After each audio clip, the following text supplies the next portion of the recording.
Welcome to Late Night Riders. I'm Gretchen, and I'm joined by my mom, Kristen. Hi. And on this episode, we talked to Deb DeHoff, who is the owner of Serenity Farms in Northwest Ohio. Their mission statement is to provide equine-assisted opportunities for healing, growth, and learning. They have 4 different therapy programs for this. So Deb was originally a social worker and came up with this dream of having this farm and being able to help people with these therapy programs. And so she talks about all the different programs in depth so you can understand what exactly her farm offers. So enjoy.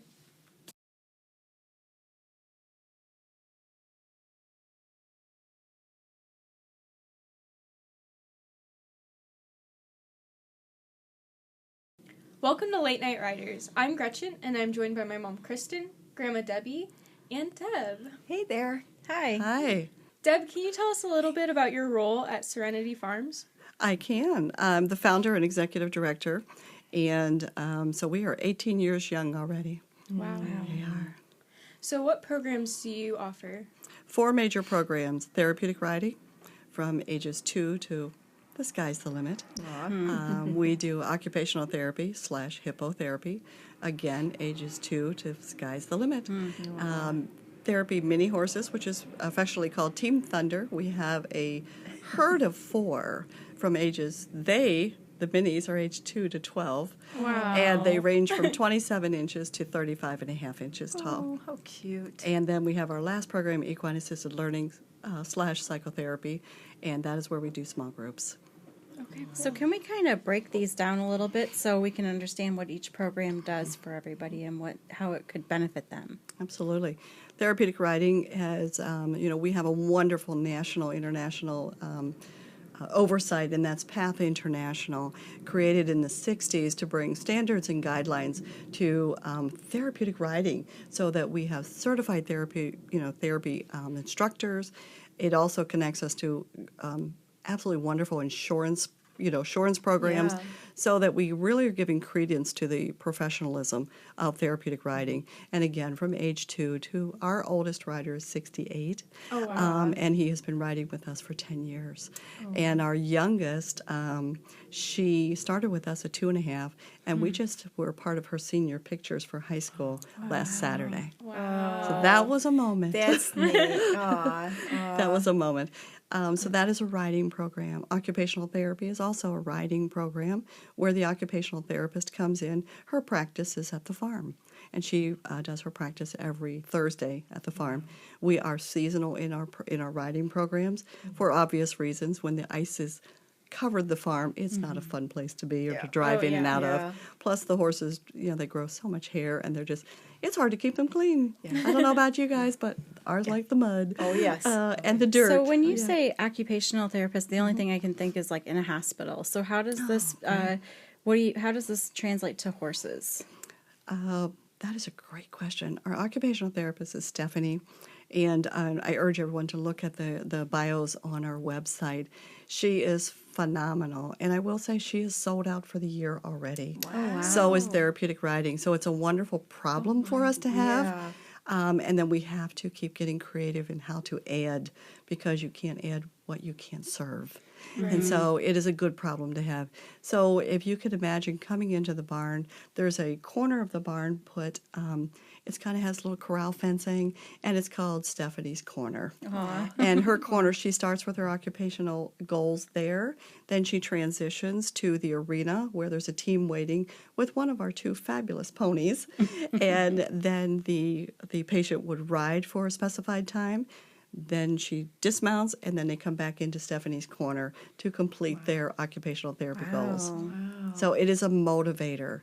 It is an absolute. I've been in horses all my life, so I know they're a motivator for so many different connections. But to motivate outside of 4 walls is where we see the biggest results in therapeutic riding and occupational therapy. It is the horses, the connection, instead of always the person. And the people are fabulous, but it's the horses, the motivator. Right. So what, who is your person who comes in, like the client that comes in? What type of people come into your program then? Like I know it's from 2 to on up. But Referrals come from everywhere in Northwest Ohio. We serve up to an hour radius of the farm, and it could be from a teacher referring a parent for their 6-year-old or 2-year-old. Okay. It could be from another occupational therapist. It could be from a counseling agency to say, wow, we're stuck where we are. Or, a call for ADHD, autism. We serve a lot of autism. All kinds of different. And so it just serves as a motivator to encourage speech. They will speak to a pony or to a horse, sometimes before us looking into their eyes. Wow. So the horse really does serve as the motivator. We just get to help them. It's amazing, isn't it, how much the horse does so much? I mean, they just, how do you put words to that then, Deb? How do you what do you feel that, I mean, I know the horse is the horse, but how could you explain that to our listeners? What do you feel happens? I will take it from some of our parents and some of our guests to the farm, and this is where the magic happens. When the horse is, horse is a prey animal. The horse delivers everything they're doing in the here and now. That's why therapy works, because we're present in the moment, where in other parts of our life, we are thinking about yesterday, 2 hours from now, I've got my list for tomorrow. The horse doesn't do that. They are just right here, right now. Yes. And so it brings us all into the present moment to work more effectively, and we actually get farther quicker. Oh, wonderful. So before we go into the other two programs, how did you start this, or what did you have a background in anything like this, or do you have the horse background? I do have a horse background. My father put me on a pony at age 5, and I just never got off. I rode professional barrel racing and team penning and a little bit of cutting horses.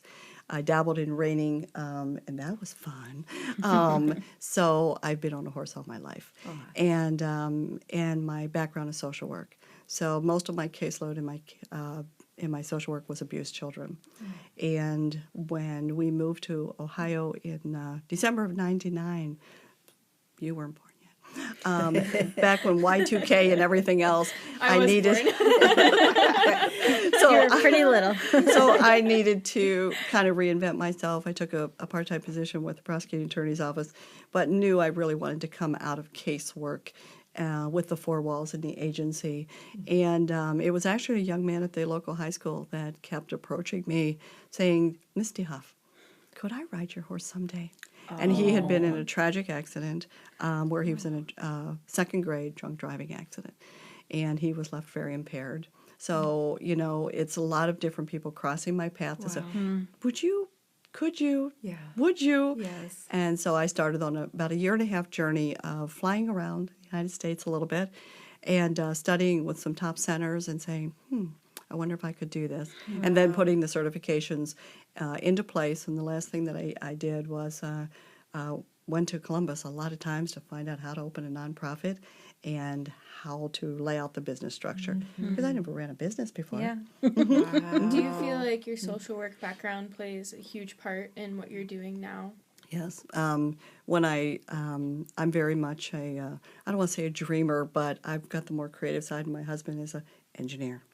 And so when I had my everything together, I made a beautiful picnic kind of a dinner, and we're out on the patio, and I said, I have something to talk to you about.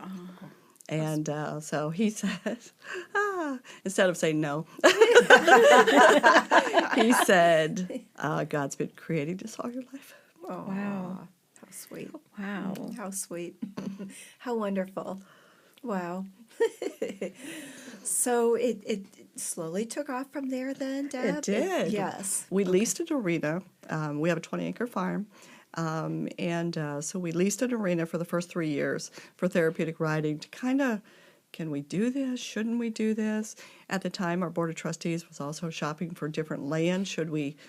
How much land do we need? What do we need what is this area? And we were new to this area, so not knowing the climate of business and the community support. Yeah. Just kind of feeling like it. We knew there were a couple of other areas, horse farms in the area doing some things, but we I really wanted to structure it after one of those strong facilities that I had visited and spent some time mentoring with. And so that's kind of the direction I went.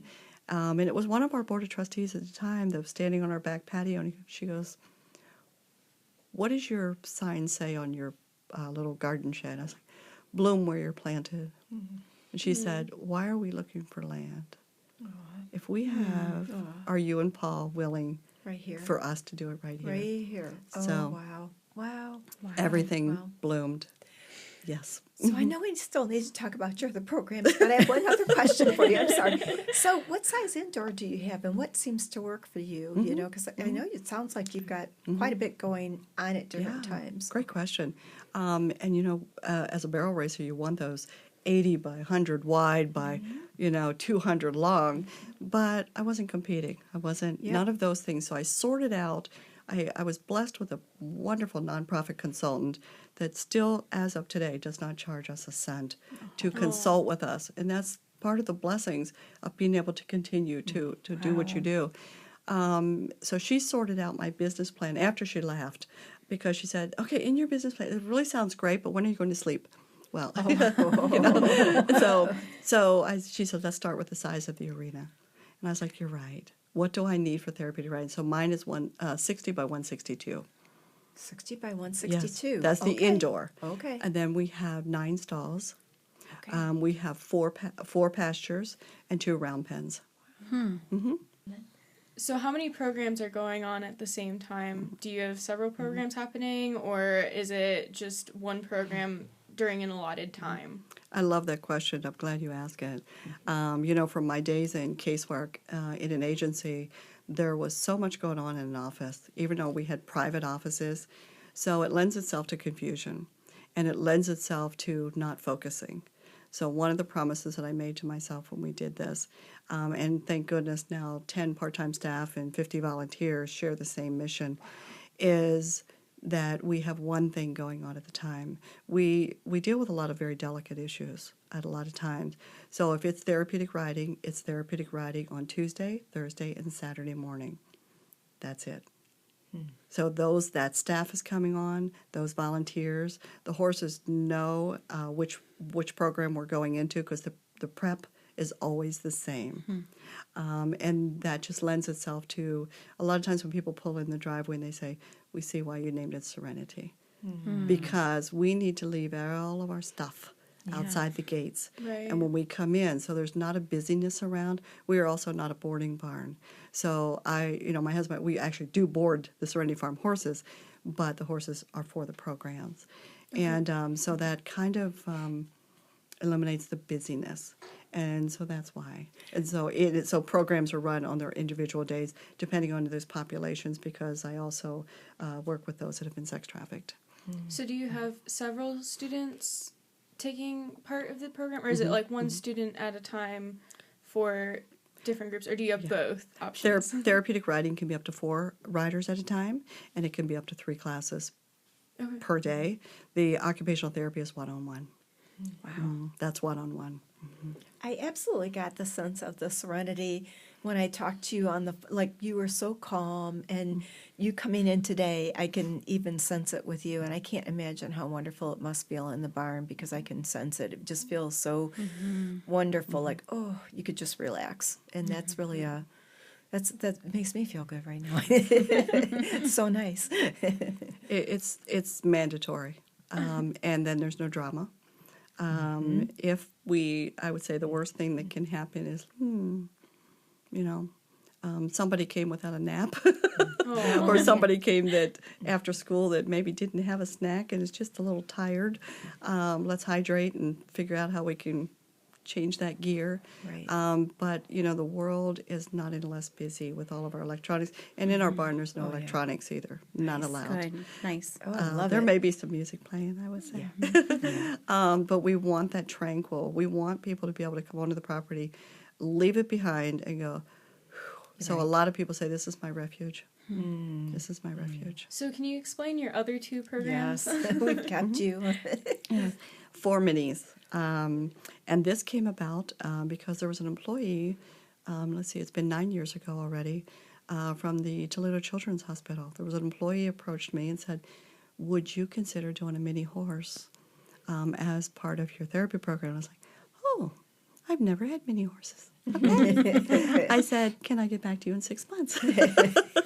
So went to shopping, bought Thunder, and thus the team's name is Team Thunder.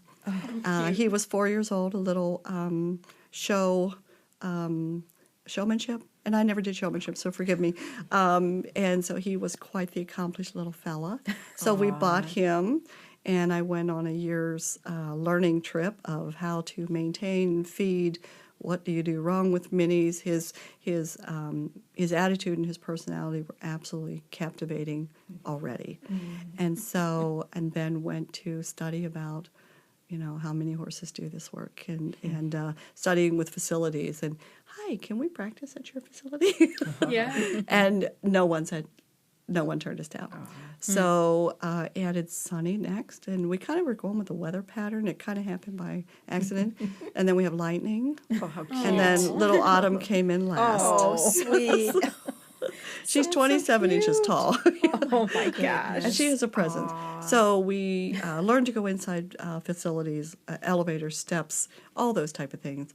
And we are fortunate to have a medical physician on our board of trustees. He is on staff at Northwest Ohio Hospice. So we kind of pinned him down and said, how does this horse need to look to come into your facility? And from his standpoint, not being a horse person, and so he kind of taught us to what he would like to see, and we do everything to the best of our ability for bathing, hooves, everything we can do. So even if a horse has a scab, that horse doesn't go out. Wow. Anything that could, Right. be, yeah. Transfer. Do you anything take too. all four, or do you just take one at a time? Depends on the visit. This morning, just Sunny went. And the reason that only one went this morning is because it's been cool. We have not been able to properly bathe them as much as we'd like. So I did a spot wash on him as much as, and then blowing him dry. So he is ready to go for the next 2 weeks, and then it should break. The weather should break, and then we can get everybody shampooed. And so anyways, it's just a phenomenal program. Another set of volunteers work that. The trailer, if you look at the website, you'll see a beautiful little aluminum trailer. Walgreen Distribution Center on 795 purchased that trailer for Team Thunder in 2013, and so their pictures are on it. So and sweet. it's a lot of fun, and it's just it's a rewarding program. So just this morning, Sunny visited with 33 residents at a senior center, Otterbein in Pemberville, and to see the engagement, to see the smiles, the laughter, the talking to him. It's not about us. To reach out and just pet and pick up. He's got this beautiful long mane, just to pick up that mane, and he's standing there with dreamy eyes, just like soaking it all in. yes, It's so cute. I don't even have to hold his lead. I mean, it's just he was in dreamy world. Oh, Yes, dreamy he really world. was. Oh, He just was. So so there again. So we bring a little piece. That was one way we could get Serenity off the farm. Also to go out into the public a little more. Nice. And so the 4 minis. The 2-year-old is Autumn. We bought her. She's a little sorrel and white. She may have the biggest personality. She is the tiniest. Her feet are the size of a quarter or like a 50-cent piece. Oh my gosh. She's 27 inches tall. She weighs a little over 100 pounds. Wow. When she did her premiere visit to hospice, she walked in the door and started to whinny. And just whinny. And so I checked in with the physicians, and I was like, I didn't train this. I'm not sure how to untrain this. And they said, look down the hallway. And in the hallway, there were family members coming out of the room.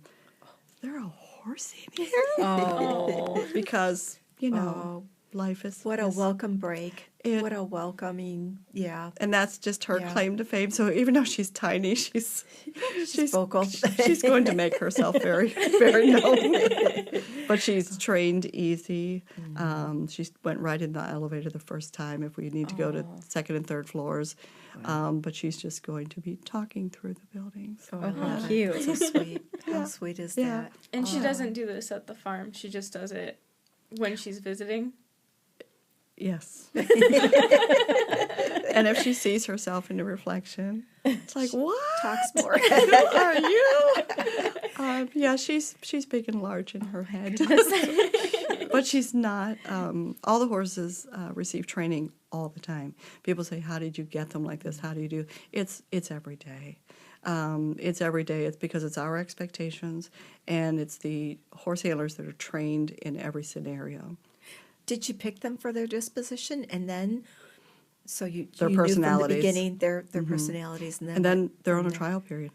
They're on a trial period. We had 2 winners ago. Had the most beautiful halfling I've ever seen, the blonde. Yeah. His name was Snickers. I mean, he blew me away when I saw him.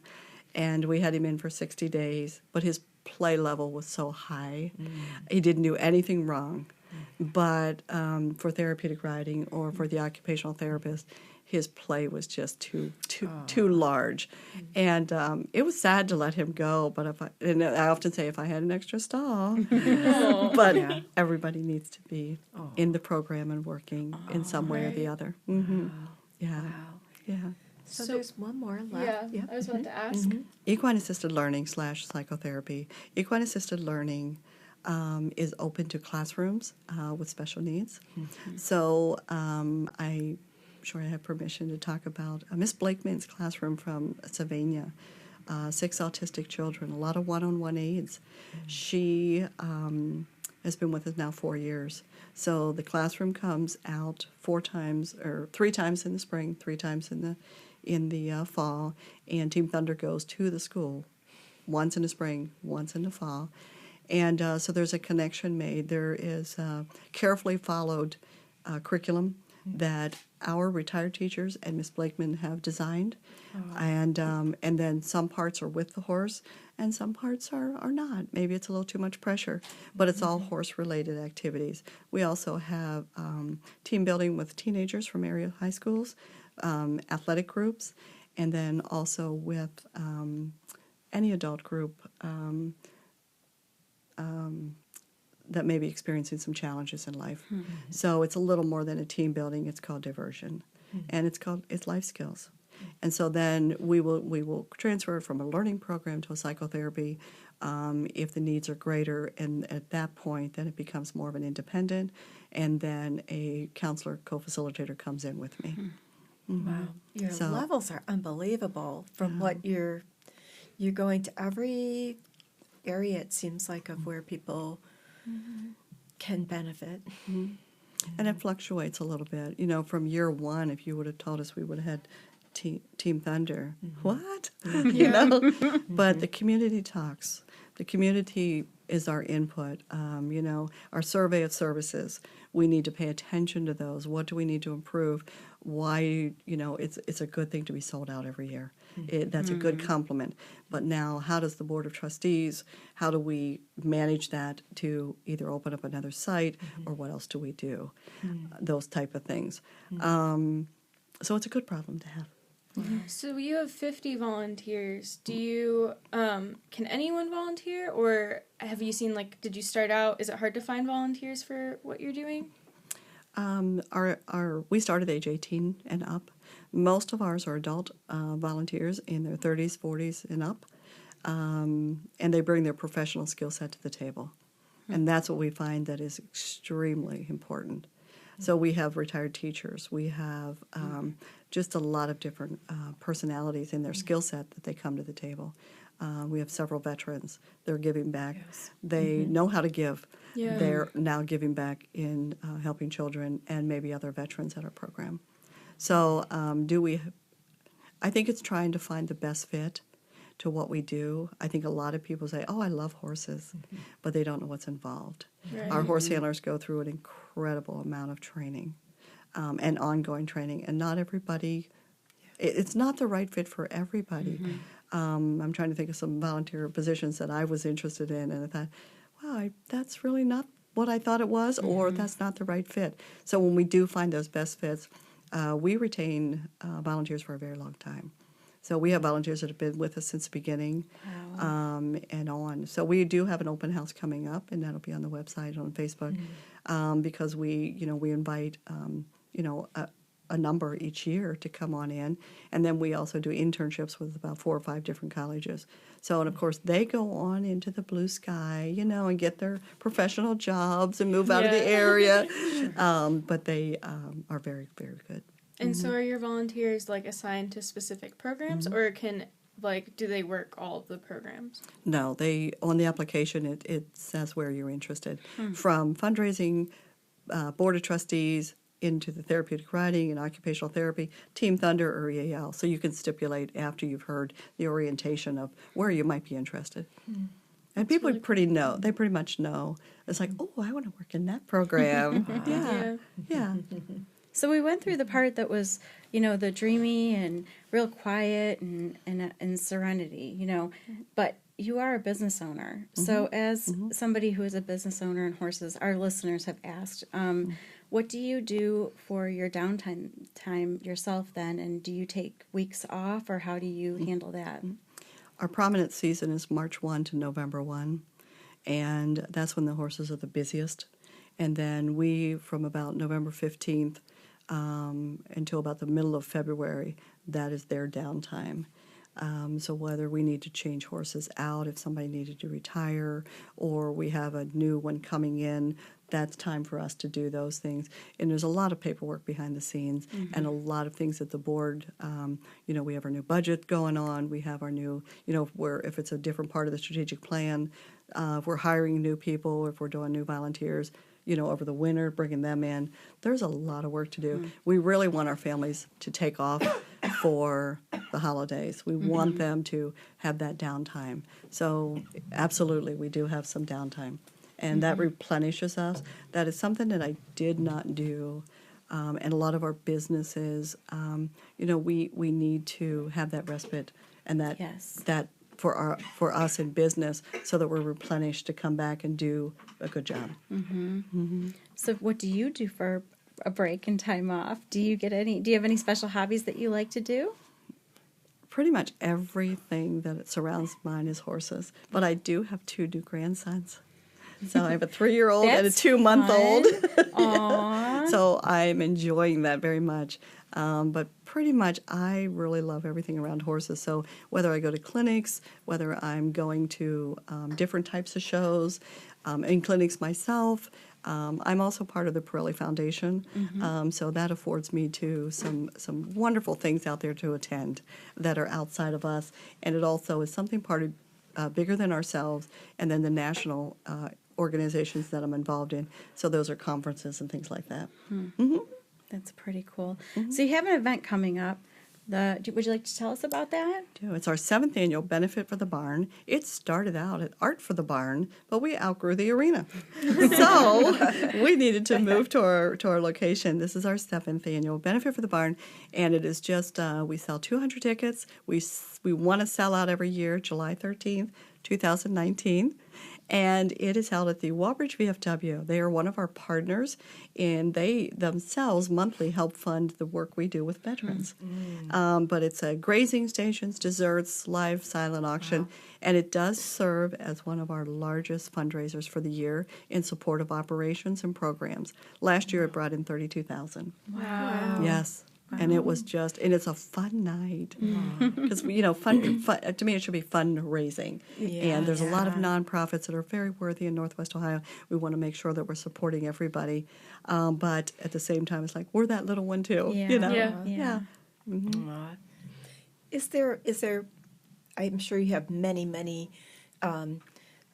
things that you remember from what you've been doing for so long, a particular story that would maybe about a child or a person who you feel really came forward, so you can kind of just show a little bit of what that was. I know it's a tough one, but It is. It's. We are very fortunate to have many, and one of the mottos that I am very strong with at the farm, and that is, our little things are the big things.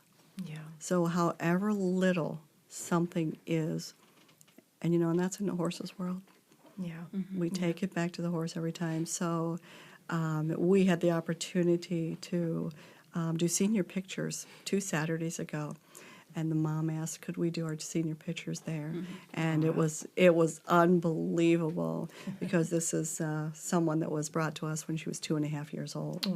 And now she's graduating from high school, and I do have permission to discuss. Miss Cameron has cerebral palsy, and she was told she would never walk, and that maybe the years ahead wouldn't be plentiful. And she's turned 18. She does walk into the barn. She does ride her awesome Annie every week, and beautiful parents that absolutely said, we don't believe that. We don't believe that. And here she is, senior pictures with awesome Annie. My goodness. Yeah. That's incredible. And that's just one of many. We don't need thousands. We need those stories. Yeah. Because we're not big enough to accomplish thousands. Although I will say Team Thunder serves over 3,000 a year. Sweet. I will say that. And they work hard. That's so sweet. So what's next for you guys? What are you planning on doing this summer and following? Well, 2 of our 4 programs are sold out. So we, from, like I said, March 1 to November 1, we work hard. We put it all into the best months of Northwest Ohio that we can possibly do. I think we just do what we do. Yeah. We do what we do, and we do it with expecting A++ marks. When we get a survey back from a visitor or from a parent, if it doesn't say that they're wowed or that everything is good, then we jump on that. We jump on it right then, because we can't fix what we don't know. But I will say, Team Thunder, just this morning, the survey came back. It was A++. Sweet. Yeah, and we want that all the time, because we expect to put that out, and to me that should be the American way, all the Yes. way. And what I love so much is you say it's from ages 2 and up, and your Team Thunder this morning, I don't know if we can say this or not, was with a person that was... She was 104 young. Years young.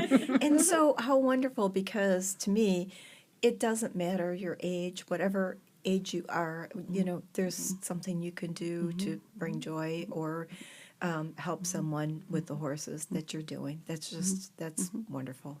And our ages of our horses are age 2 to 30. My barrel horse Sweet. is 30, Oh. and she still works for me. And so when you have different groups in that maybe try to make it about age, or they're hung up on a number, Yes. it doesn't need to be. No, it It doesn't. doesn't need to be. I'm still 29 in my heart. There you go. I don't have time to get old. I you just go. don't have time. And so when people, if people come in and they're wasting time, it's like, give it to me. Give it to me. It's like, I will take that extra 24 hours. And do you feel like your horses know that they have this job that they do? Do you see a sense of accomplishment with the horses as well? Absolutely. Again, it's in the here and now. And it's not bribes, it's not treats, it is a job well done. Yeah. What does a horse want but that long scratch or that nice padding, and to go back outside? And it's like, I'm free. Yeah. I'm going out to, well, the minis don't get a lot of pasture, so, but they can go run and kick and be with, we think they tell stories within the herd. They're pretty easy keepers, those little minis. They can they get are. big really fast. So, Right. yep. Yeah, so I learned all about Yes. dry lots and all that kind of stuff with minis. Yeah. Yeah. Well, that's really great. We'll be taking a short break, and when we get back, we'll enter our next segment, Canter Banter.